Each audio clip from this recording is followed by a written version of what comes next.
Assalamualaikum warahmatullahi wabarakatuh.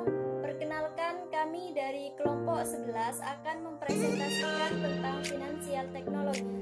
Saya Sumiati selaku moderator dan pemateri, dan kedua teman saya yaitu Muhammad Fahriza dan Zahrotin Nafi'ah selaku pemateri. Selanjutnya langsung saja kepada pemateri untuk memaparkan materinya.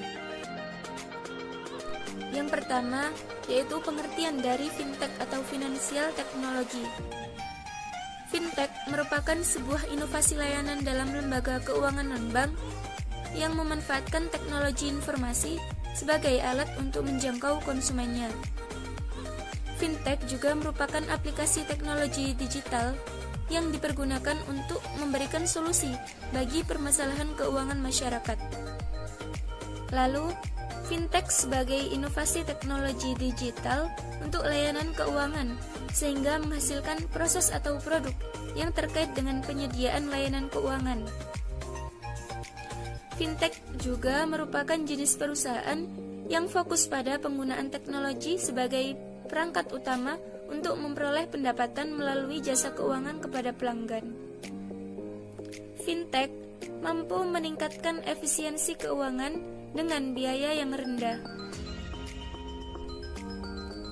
Latar belakang munculnya fintech adalah ketika terjadi suatu masalah dalam masyarakat yang tidak bisa dilayani oleh industri keuangan dengan berbagai kendala. Dengan adanya fintech ini, masyarakat terpencil pun bisa menggunakan layanan keuangan yang berbasis teknologi tanpa harus menempuh jarak yang jauh untuk mendapatkan layanan keuangan. Menurut data dari Findek Bank Dunia 2014, bahwa jumlah penduduk Indonesia yang telah memiliki rekening di lembaga keuangan formal hanya sekitar 36%. Sisanya yaitu 64% penduduk Indonesia tidak memiliki rekening dan akses terhadap lembaga keuangan formal atau sering disebut dengan istilah unbanked.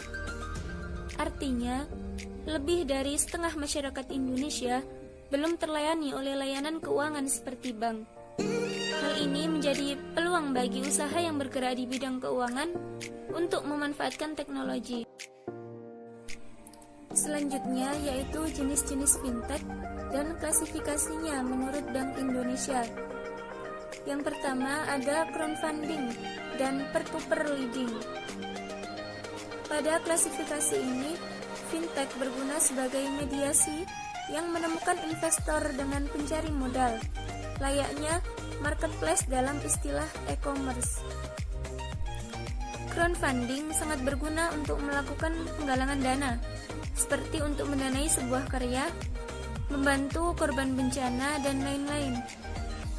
Peer-to-peer lending merupakan sebuah layanan fintech yang sangat membantu masyarakat UMKM, sehingga mereka bisa meminjam dana dengan mudah, walaupun mereka belum memiliki rekening di bank. Yang kedua ada market aggregator. Pada klasifikasi ini, fintech akan berperan sebagai pembanding produk keuangan di mana fintech tersebut akan mengumpulkan dan mengoleksi dana finansial untuk dijadikan referensi oleh pengguna. Contohnya, jika seorang konsumen ingin memilih produk KPR, platform fintech akan menyelesaikan data finansial pribadi konsumen dan memberikan pilihan produk KPR sesuai dengan data pribadi yang dimasukkan. Nah, pilihan ini akan diberikan sesuai dengan keinginan dan kemampuan finansial serta preferensi konsumen. Untuk contoh pembanding produk keuangan secara umum adalah cekaja.com dan kreditgogo.com. Untuk pembanding produk asuransi yaitu rajapremi.com dan asuransi88.com. Yang selanjutnya yaitu jenis-jenis fintech. Yang ketiga yaitu risk and investment management.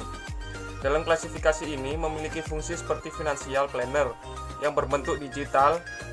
Pengguna akan dibantu untuk mendapatkan produk investasi yang paling cocok sesuai dengan preferensi yang diberikan. Selain manajemen risiko dan investasi, pada klasifikasi ini juga terdapat manajemen aset, di mana fintech akan membantu operasional sebuah usaha sehingga lebih praktis. Salah satu platform terkenal yang berfokus pada financial planning adalah finansialku.com yang memiliki fokus pada financial education, edukasi untuk meningkatkan literasi keuangan serta merencanakan keuangan. Beberapa contoh fintech untuk jenis ini adalah ngaturduit.com dan dompet sehat sebagai contoh pelacak pengeluaran untuk pribadi, Jurnal ID, dan Slacker sebagai contoh pelacak pengeluaran umum UMKM dan pengatur pajak seperti onlinepajak.com. Dan yang terakhir yaitu payment, settlement, dan clearing. Dalam klasifikasi ini adalah pembayaran payment seperti payment gateway dan e-wallet. Klasifikasi ini diawasi oleh BI atau Bank Indonesia karena proses pembayaran ini juga meliputi perputaran uang yang nantinya akan menjadi tanggung jawab Bank Indonesia. Payment gateway merupakan sebuah jembatan antara pelanggan dan e-commerce yang difokuskan pada sistem pembayaran dengan adanya fintech berbentuk payment gateway. Pelanggan dapat memilih metode pembayaran yang diinginkan. Salah satu contoh fintech dalam bentuk payment gateway adalah ipaymu.com. Salah satu jenis produk fintech adalah proses transaksi peer-to-peer lending. Bisa dilihat di gambar proses transaksi peer-to-peer lending tersebut. Sistem peer-to-peer lending merupakan pola interaksi keuangan dalam fintech antara pihak penyedia dana atau lender dengan pihak peminjam dana atau borrower yang transaksinya dilakukan secara online.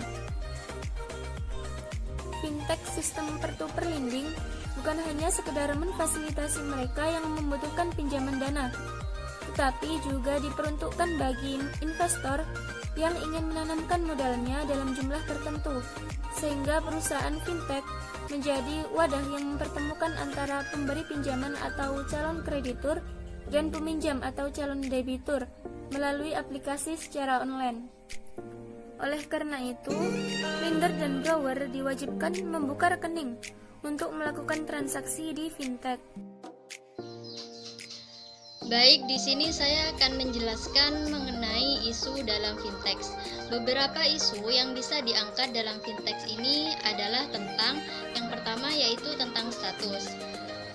Persaingan antara fintech dan layanan perbankan semakin intens setiap tahun didorong oleh perkembangan teknologi informasi. Secara bersamaan, fintech meningkatkan minat dalam layanan keuangan modern dari lembaga keuangan progresif yang bertujuan untuk mempertahankan dan memperkuat peran utama mereka di lapangan.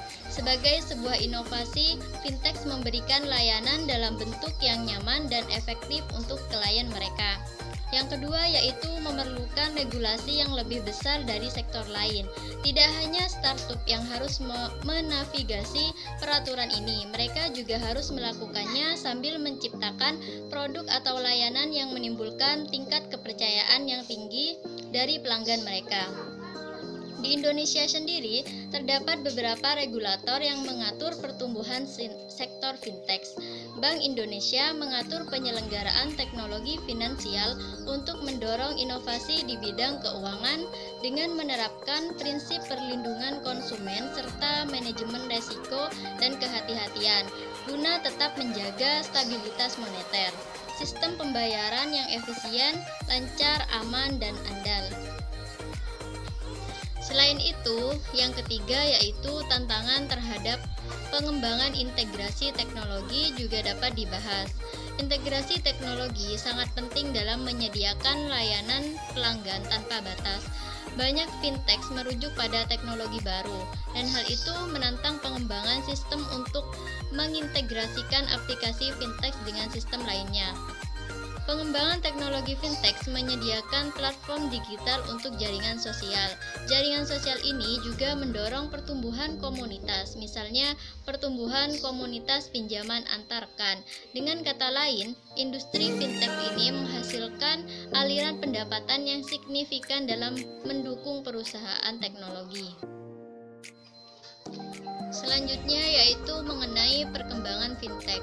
Perkembangan teknologi yang pesat serta didukung oleh infrastruktur komunikasi yang semakin kuat dan stabil telah membawa dampak baru terhadap masyarakat, yakni hadirnya gadget dengan harga yang jauh lebih terjangkau yang memungkinkan kita mengakses internet dengan cepat. Internet telah membawa ke sebuah era di mana semua kegiatan lebih cepat disertai dengan murahnya biaya pengaksesan dibandingkan era sebelumnya.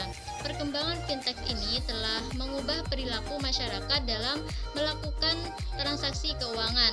Perkembangan fintech juga memberi kontribusi terhadap peningkatan inklusi keuangan dan perekonomian nasional. Fintech yang hadir di Indonesia merupakan peringatan bagi lembaga-lembaga konvensional yang termasuk dalam sektor keuangan dalam hal tugas dan tanggung jawab yang dikerjakan dan juga prospek kerja ke depannya. Terlihat bahwa fintech memberi layanan kemudahan dan harga yang lebih hemat dibandingkan dengan layanan lembaga yang sudah ada terlebih dahulu. Hal ini dibarengi dengan era generasi milenial yang cepat dalam menerima perubahan yang ada dan didukung dengan peraturan yang susah diubah dari lembaga keuangan konvensional yang mendorong pertumbuhan fintech. Baik, selanjutnya saya akan menjelaskan tentang pengertian crowdfunding. Crowdfunding adalah sebuah metode untuk meningkatkan modal melalui usaha kolektif yang berasal dari teman, keluarga, pelanggan, serta investor. Pendekatan ini memanfaatkan upaya kolektif sejumlah individu melalui basis ke internet dalam jaringan platform atau media sosial crowdfunding sebagai alat jangkauan yang lebih besar. Crowdfunding sebenarnya adalah era baru dan juga kebalikan dari pendekatan mainstream dalam dunia keuangan bisnis. Jadi, apabila Anda berniat untuk meningkatkan modal untuk memulai suatu bisnis atau meluncurkan produk baru, maka Anda perlu mengemas rencana bisnis, riset pasar, dan juga prototipe perusahaan atau produk Anda untuk dipresentasikan pada penyandang dana baik individu maupun lembaga. Selanjutnya yaitu jenis crowdfunding yang umum digunakan dalam sehari-hari. Yang pertama yaitu crowdfunding berbasis donasi. Crowdfunding berbasis donasi adalah sebuah kampanye yang lebih menitik beratkan pada bantuan kemanusiaan seperti bantuan bencana alam, beasiswa pendidikan, amal, nirlaba, atau juga tagihan media. Dengan demikian, para investor atau penyandang dana tidak akan mendapat pengembalian atau keuntungan dari dana yang sudah diberikannya. Yang kedua yaitu crowdfunding berbasis hadiah. Jenis crowdfunding berbasis hadiah akan melibatkan individu yang berinvestasi dengan imbalan hadiah. Kendati demikian, sama seperti crowdfunding berbasis donasi, para investor tidak akan menikmati pengembalian secara finansial atau ekuitas. Yang ketiga, crowdfunding berbasis ekuitas.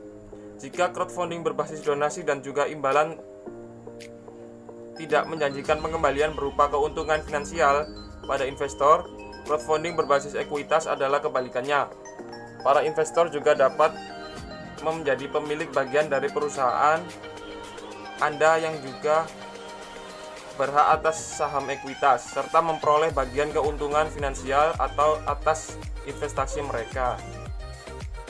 Sekian presentasi dari kelompok kami, kurang lebihnya mohon maaf. Wassalamualaikum warahmatullahi wabarakatuh.